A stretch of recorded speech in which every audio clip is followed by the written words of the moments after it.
Bismillahirrahmanirrahim. Assalamualaikum warahmatullahi wabarakatuh. Ma'asyiral muslimin yang dimuliakan Allah Azza wa Jalla, sampai ketika usianya mendekati 40 tahun, 37 tahun kurang lebih seperti itu, Nabi SAW mulai bosan dengan dunia, karena melihat orang-orang Quraisy itu semakin hari semakin bejat, semakin hari semakin buruk kondisinya. Tradisi-tradisi jahiliyah itu makin menyebar merajalela, mulai dari penyembahan kepada berhala dan yang semacamnya. Maka fitrah Nabi SAW menolak.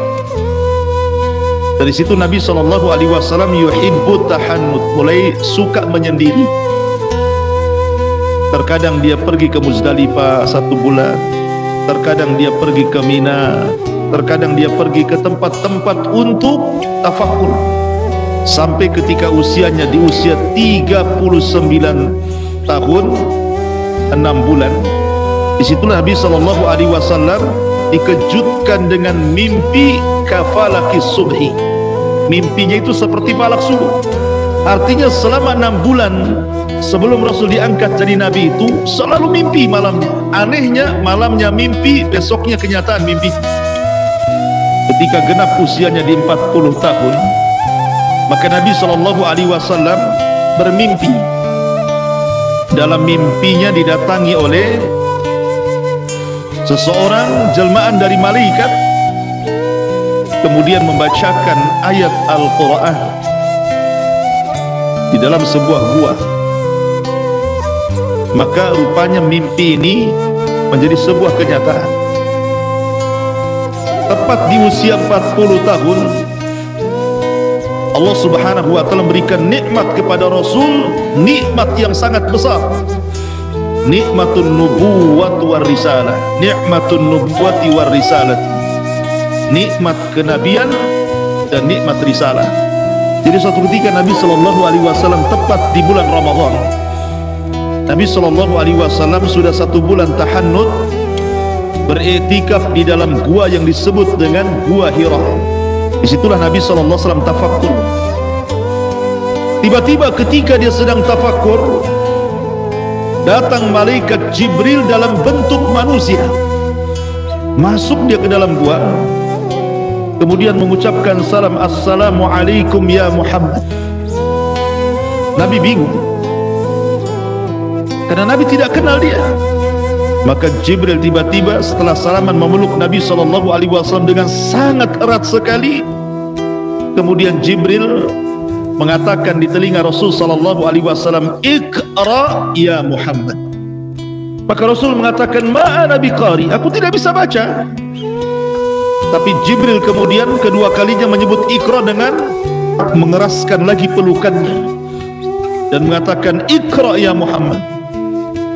Rasul tetap mengatakan ma'ana biqari. Yang ketiga kalinya Rasul makin menekan pelukannya, sehingga Rasul keluar keringatnya karena ketakutan dan mengatakan Iqra ya Muhammad.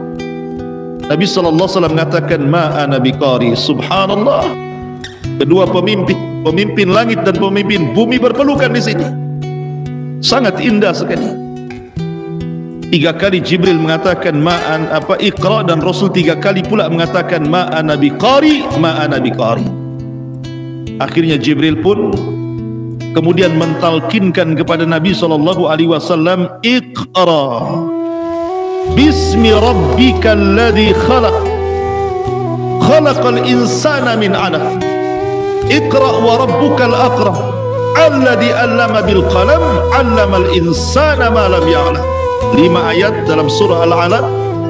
Inilah 5 ayat pertama kali turun kepada Rasul.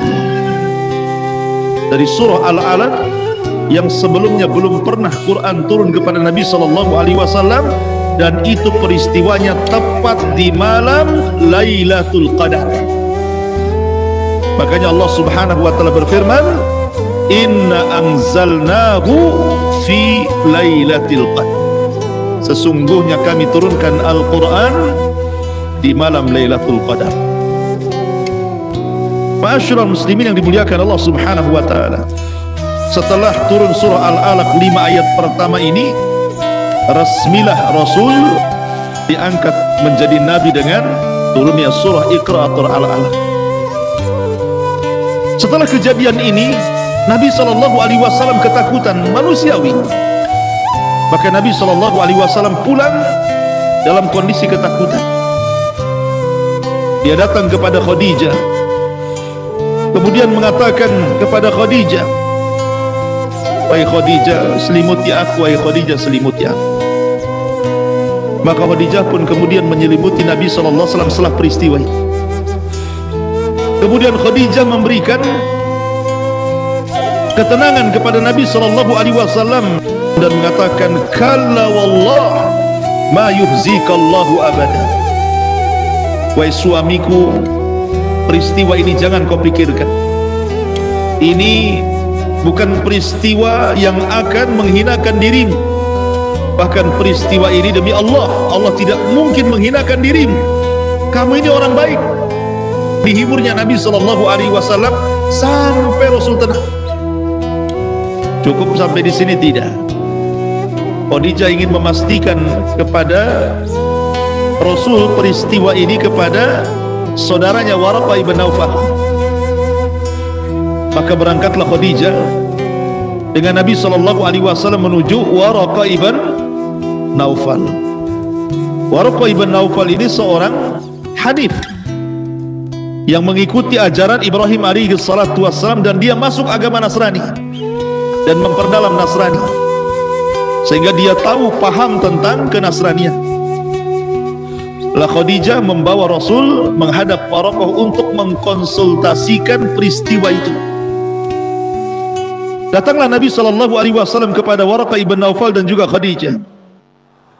Kemudian mulailah bercerita tentang peristiwa ini. Rasul menceritakan kondisi mulai dari sering mimpi, kemudian mimpinya seperti falak subuh, kemudian sampai dia tahannut di gua, tiba-tiba datang orang kemudian membaca surah Iqra bismi rabbikal ladzi khalaq, khalaqal insana min 'alaq, Iqra wa rabbukal akram alladzi 'allama bil qalam 'allamal insana ma lam ya'lam.